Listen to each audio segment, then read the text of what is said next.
আসসালামু আলাইকুম বন্ধুরা, তোমাদের আপু তোমাদের মধ্যে আবার চলে এসেছে। তো আজকে আমি পোয়া মাছ দিয়ে পালং শাক দিয়ে রান্না করব। তো প্রথমে আমি হাঁড়িতে তেল দিয়ে দিয়েছি, এখন হালকা ভাজা দিয়ে নিব। তো একে একে সব মাছ দিয়ে দিচ্ছি। তো তোমরা বন্ধুরা যারা যারা আমার ভিডিও দেখো, আমাকে সাপোর্ট করে, অবশ্যই তোমরা আমাদের পাশে থাকবা। তো আজকে আমি পালং শাক দিয়ে মাছ রান্না করব, পোয়া মাছ। তো যাই হোক, আমার এটা হালকা ভাজা হলে আমি উঠিয়ে ফেলবো, তোমরা দেখতে পাচ্ছ। এরপরে আমি পালং শাকটা ধুয়ে ভিজিয়ে রেখেছি, তাহলে পালং শাকের যে খারাপ যে গুণগুলি সেগুলি বের হয়ে যাবে, যেটাকে বলে ডিটক্স। তো আমাদের সাধারণত খালি চোখে সেটা দেখা যায় না, সেজন্য আমি এটা ভিজিয়ে রাখি। তো যাই হোক, আমার এটা ভাজা হয়ে গেছে মাছটা। তো আমি পেঁয়াজ দিয়ে দিয়েছি, পেঁয়াজটা একটু হালকা ভাজা হবে। ভাজা হয়ে গেলে তো আমি এখন একে একে পেঁয়াজটা একটু ভাজা ভাজা হয়ে গেছে অলরেডি, তোমরা দেখতেই পাচ্ছ বন্ধুরা। তো আমি এখন রসুন বাটা দিয়ে দিব। তো আর একটু নেড়ে দিব, নেড়ে দেওয়া একটু পরিমাণ মতো লবণ দিয়ে দিচ্ছি।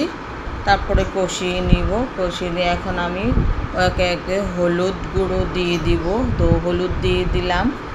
তো এখন আমি মরিচ গুঁড়ো দিয়ে দিয়েছি। তো এটাকে আর একটু ভালো করে কষিয়ে নিতে হবে। তো বন্ধুরা তোমরা দেখতে পাচ্ছ তোমাদের আপু রান্না করতেছে। তো আমার এটা কষিয়ে আসছে, তো আমি শাকটা দিয়ে দিয়েছি। শাকের পানিটা শুকিয়ে পানি দিয়ে আমি রান্না করব পোয়া মাছ। তো বন্ধুরা তোমরা চাইলে পানি দিতে পারো, আমার মতে পানি না দেওয়াই বেটার, কেননা শাকের পানি প্রচুর পরিমাণে বের হয়, সেজন্য। তো আমি একে একে শাক দিয়ে দিচ্ছি, তোমরা দেখতেই পাচ্ছ বন্ধুরা। তো তোমরা যারা যারা আমার ভিডিও দেখবা, তারা যেন আমাকে অবশ্যই সাপোর্ট করো। তো এর মধ্যে বন্ধুরা দেখো, আমি কাঁচামরিচ দিয়ে দিয়েছি।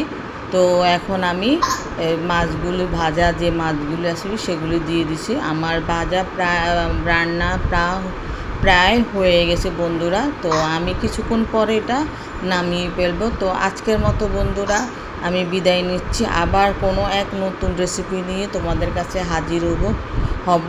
তো তো এতটুকু যদি আমি ভালো তোমাদের লাগাতে পারি, অবশ্যই তোমরা আমাকে সাপোর্ট করবা।